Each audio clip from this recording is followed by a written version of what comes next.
I want you to hear from me first. I thought the SGA should have been the MVP. The Joker is basketball's anti-hero. He's not concerned with fame or being a larger-than-life personality. He's just an MVP-generating player that clocks in, does his thing, and clocks out. Along with his Serbian nationality and his lack of flash relative to other superstars, these are all traits basketball media has made to be excuses to downplay his impact on the NBA. Infamously drafted during a Taco Bell commercial in the second round of the 2014 NBA draft, Nikola was taken 41st overall, not expected to offer anything more than potential depth for a Nuggets team that was in its stages of mediocrity. But suddenly, Jokic has amassed one of the greatest careers in NBA history already. Not only is he the greatest second-round draft pick of all time, he's also the NBA draft's greatest steal. In just 9 seasons, Jokic's resume has put together an impressive feat not even many Hall of Famers could achieve. He's a 6-time All-Star, a 3-time Most Valuable Player, a 3-time First-Team All-NBA member, an NBA champion, and a Finals MVP. Nikola's attempts to help the Nuggets defend their title were a resounding success, at least in the regular season. By winning his 3rd MVP trophy, he has become just the 9th player in the league's history to win at least 3 MVPs. And if he hasn't already, this has cemented him in his place with the NBA's all-time greats. However, that's just not enough to be appreciated by basketball media, who's as cynical towards the Serbian as they've always been. Shaquille O'Neal's rant on the Joker winning Most Valuable Player was widely criticized as unprofessional and bitter, seeing as Nikola is a center who stands as a current threat to overtake Shaq on lists of basketball's greatest players. And this further exposed what seems to be a widespread agenda in NBA media to knock number 15 down a few pegs, from Fox Sports' Nick Wright to ESPN's Kendrick Perkins to former NBA player DeMarcus Cousins. There's a legitimate fear that Jokic will eventually rank in the top 10-15 all-time, and that accelerates certain biases, one such as other players being more valuable than the best player in the league. For instance, let's take this year's MVP results, with Oklahoma City Thunder guard SGA and Dallas Mavericks guard Luka thrown into the blender. Now, SGA and Luka are both amazing players that had every right to be in the MVP convo, but to act like they made as much of an impact on the court as the Joker is a little premature. Let's compare both of these cases individually, so we can highlight how they both compare to the actual MVP winner. First, let's take the time to look at Nikola's MVP case versus the one that SGA offers. SGA's primary MVP case in the 2023-24 NBA season factors down to a few things. First, his scoring ability is superior to Nikola,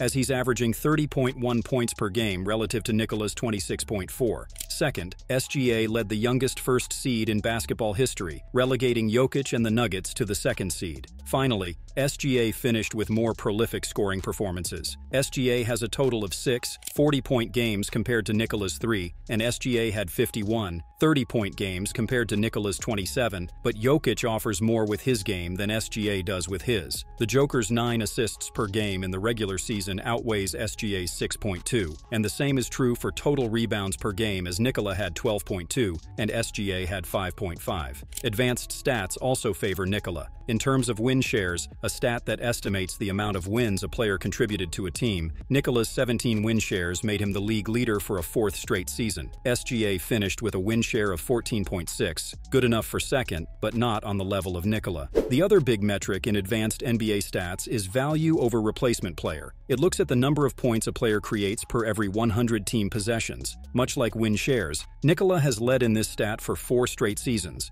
and this season his 10.6 ranks 7th all-time. SGA, on the other hand, ranked 4th despite both players' teams finishing with the exact same number of wins. Now let's compare Nikola's MVP case with the one Luka brings to the table. This season, Doncic was the leader in points per game with 33.9, and though he finished with less rebounds, he finished with more assists than Nikola. Much like SGA, Luka is a far more prolific scorer compared to his Serbian brother, as Luka finished with 13 40-point games to Nikola's 3 and 50 30-point games to Nikola's 27. But again, like SGA, Nikola has Luka beat in advanced stats. Jokic's 17 wins share trumps Luka's mark of 12, which ranked 5th. In value over replacement player, Jokic's 10.6 mark towers over Luka's 8. Many so-called experts will with no doubt discredit the use of advanced metrics to highlight the Joker's absurd quality as a basketball player, but let's consider this. LeBron James had 5 seasons where he led in win shares and 9 in value over replacement player. Conversely, Michael Jordan had 9 seasons seasons where he led in win shares and 9 in value over replacement player. The two greatest basketball players of all time rank favorably in these two stats, so it's not just pulling random numbers to favor one player over the other. Value over replacement player has correctly predicted 26 of the last 48 MVP winners, good enough for a rate of 54.16%. Win shares, on the other hand,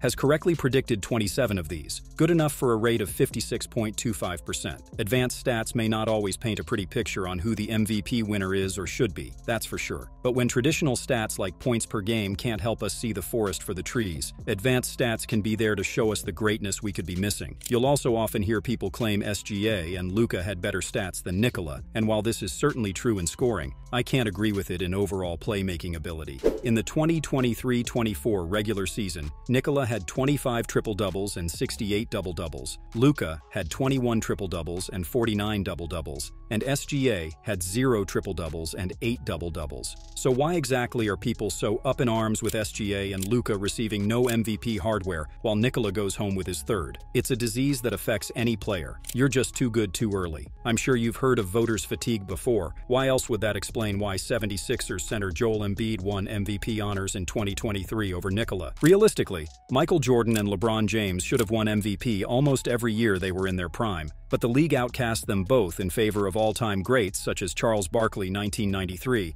and Derrick Rose 2011, as to not leave those guys hanging out to dry. When you're consistently the best player in the world, voters get bored. They crave something different, even if they have to award it arbitrarily. The same is true with Nikola. Even his biggest haters are reluctant enough to admit he is the best player in the NBA. Having already won 2 consecutive MVPs, it seems clear to me that despite another historically great year in 2023, the committee undermined the rise of an all-time great and gave the MVP to someone less deserving in Embiid. Nikola and the Nuggets failed to repeat their amazing NBA champion run in 2024, with Luka making it further than him after all. Critics will point out that Nuggets have yet to win a playoff series against a 50-win team, having gone down in 7 games to a Timberwolves team that won 56. If his team can't jump over that bar, how good is Nikola then? But that discredits the work Nikola put in this playoff series. Anyone who paid close attention could recognize this Nuggets team was not as good as the one that hoisted the Larry O'Brien trophy. Jamal Murray's playoff efficiency jumped off a cliff this postseason, masked by a few clutch moments at the buzzer here and there. The Nuggets trailed in the first half of all 5 of their games in the Lakers series, requiring Jokic to play near-perfect basketball to even make the semifinals. And to his credit, he did, averaging a near triple-double in the series. But that only hid Denver's holes from the nation for just a little longer. The failure to properly replace guard Bruce Brown exposed Denver's bench as one of the league's weakest. In the regular season, their 11.2 points per game ranked 25th. In the postseason, the bench's 14.8 points per game ranked second last, only beaten by a Lakers team they coasted against in the first round. Against the Timberwolves, the Nuggets bench was outscored 170-20, including 51-14 in the final 2 games. The 5 points from the bench in Game 7, coupled with Nikola and Murray combining for 69 of the starting 5's 85 points scored, forced the Joker to play a staggering 47 of 48 minutes. There's no doubt that a player like Bruce Brown being available would have helped the Nuggets close out the series and give its franchise player some much-needed rest. In a strange way, the Nuggets coming up short of their quest to repeat the 2023 season makes Nikola even more valuable. It sounds crazy, and perhaps it is. However, with a flawed roster construction hampered by a bench that severely underperformed, it makes dragging this team to 57 wins all the more meaningful. Even if winning 4 straight games after trailing 2-0 was a pipe dream, the efforts were valiant against a Timberwolves team that ranked first in defensive rating. Still, that won't stop Nikola's biggest skeptics from singing from the hills. They'll ignore that Nikola, through 2 playoff series, averaged 28.7 points, 13.4 rebounds, and 8.7 assists per game in the postseason, still making plays at a high level. They'll ignore him leading all players in postseason VORP as well as win shares. They'll ignore Luka having a higher turnover rate per game or Anthony Edwards' turnover rate being a decimal lower at 3.2. And they'll certainly ignore how the rest of Nikola's teammates let him down in the end, along with the 5 bench points in Game 7. Yes, Nikola was a dreadful from beyond the 3-point arch in Game 7. He certainly did not play perfectly, but neither did Anthony Edwards. Edwards, in fact, had just 4 points in the first half and finished 6 of 24 from the floor, 4 and 2 of 10 from three-point range. Yet, because his team won,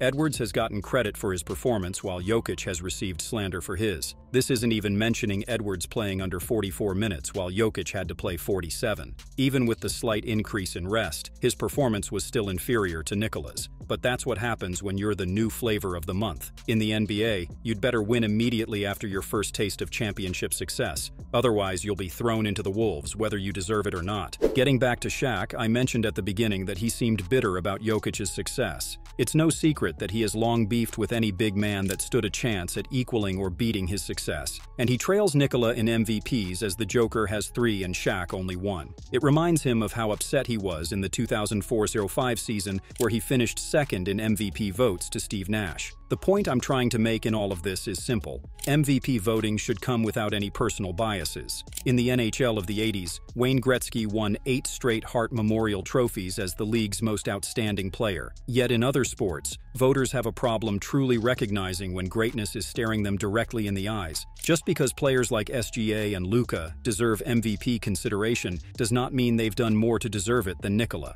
It also bears repeating, most valuable player is a regular season award. People will retort by arguing that the MVP generally isn't the best player overall, but where's the logic in that? If you have the best overall stats, have regular season success, and play at least 65 games, wouldn't you deserve to win MVP? If the regular season doesn't matter, as so many of these pundits claim, then why does whoever wins MVP matter? No one ever said skepticism in sports media could ever come with consistent logic, and here, it certainly does not. So why do we wish to crown Luka and SGA right away, instead of accepting Nikola as the league's current best player? It all comes from wanting to establish new generational talents right away, instead of letting it take time to marinate naturally. That's not to say SGA and Luka aren't great players, far from it. But rather, the NBA is taking a player of Nikola Jokic's qualities for granted. Rare is it that you see a big man with his level of three-point shooting prowess and passing ability, and because people are accustomed to how good he truly is, Jokic suffers voters' fatigue like the other greats of basketball past. But let's suppose Luka and SGA take home MVPs and their time has come. Will the media change their narrative and sway votes for younger options like Wemby or Anthony Edwards? When does this cycle of biased voting end? Because if the 2024 MVP race is of any indication, we have a long way to go. I also want to focus on the NBA's unchecked hostility towards its foreign superstars. Hall of Fame Seattle Mariners right fielder Ichiro Suzuki once said that American media and players appreciate foreigners when they're good, but when they get to or surpass the level of their American counterparts, that's when the hostility comes in. That's what has happened here, and Nikola is not alone in this regard. For years, Hall of Famers like German-born Dirk Nowitzki and Chinese-born Yao Ming had to face discrimination, all because they happened to be born in a country different from that of their United States counterparts. It wasn't until Dirk won a finals championship of his own that he would escape this criticism. But even then, that wasn't the story. The story was how then Miami Heat forward LeBron James had an all-time collapse in the 6-game series, overshadowing a dominant postseason performance from the Mavericks' power forward. Yao Ming was also the target of several racial slurs from Shaquille O'Neal himself in his playing career, and it wasn't until Ming got the best of Shaq in their matchups that the latter came to regret his behavior, ultimately offering the longtime Houston Rockets center the respect he had long deserved. All of this is to say that America has a xenophobic problem against its foreign-born basketball superstars. It has not helped that the league's last 6 MVP winners happen to be non-Americans: the Greek Freak, Embiid, and Nikola. The irony in all of this is that the push to make SGA MVP was in its hypocrisy, as he was born in Canada. Whether we like to admit it or not, foreign-born basketball players are held to different standards than those born in North America. To even get a hint of recognition, you'll need significant playoff success, never mind the MVP trophy. On the other hand, being even an average basketball player in a big market like the Los Angeles Lakers, New York Knicks, or Boston Celtics will have the media circus rolling out a red carpet for you, hailing you as a star worthy of all the attention. Media members have long created goalposts and hurdles for Nikola to go through, and no matter how successful he'll be, they'll still be creating them. Nick Wright have refused to apologize for the harsh criticism he have aimed towards Nikola, though Perkins' own First Take co-host said his accusations of a lack of diversity in the MVP voting were false. But that's the way it must be, apparently. Nikola has continued to escape these obstacles, as he always will. When you're a multiple-time Most Valuable Player winner, outside noise and slander are just something you'd expect. And is it any wonder he wants to go home and race with his horses? When you have to deal with the extra baggage that comes with being a superstar, in a game seen as the soap opera of North American sports, the last thing you want to do is stick around when your work is finished for the day.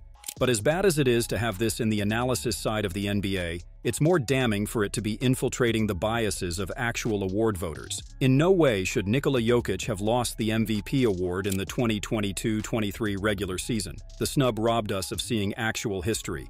Wilt Chamberlain and Larry Bird are the only two NBA players to win Most Valuable Player in 3 straight seasons. Had the voting been fair, Nikola would have been the third. Additional history was also robbed. If the current events had transpired, Nikola would have 4 straight MVP trophies to go along with his Finals MVP.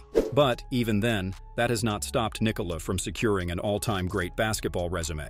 He's taken a team that previously won 9 playoff series in their prior 42 NBA seasons, and has helped them win an additional 9 playoff series in their last 6 seasons. He's helped take a team who had never even seen an NBA Finals appearance, and not only helped them make their first, but also win their first ever NBA championship. So, while the city of Denver has nothing but appreciation for Nikola, we have yet to see that from certain media members. Slowly, over time, people have relented and finally accepted his greatness, but we're not there yet. But the playoff run and eventual finals victory from the 2023 Nuggets has helped show the light to those who dared to doubt one of the greatest centers with an iconic passing ability. An ideal MVP race is fair and honest to its candidates, whether it's your preferred choice or not. That's how we're able to get the resumes of LeBron James, Michael Jordan, and Kareem Abdul-Jabbar, or even stars like Wilt Chamberlain and Larry Bird. When you take the time to recognize and award greatness, regardless of where they were born, you create standards that future players and younger generations will have to meet. That competitive challenge makes both MVP races and rising careers thrilling to watch. You just never know when the next unicorn talent is coming around to claim his throne. So let's appreciate Nikola while he's in his prime. He's a basketball player with quality and style we haven't seen before, and may never see again. Time will heal all wounds eventually, however. The people of the present may not be able to grasp what is in front of them, but in due time, Nikola's name will certainly go down as one that is legendary.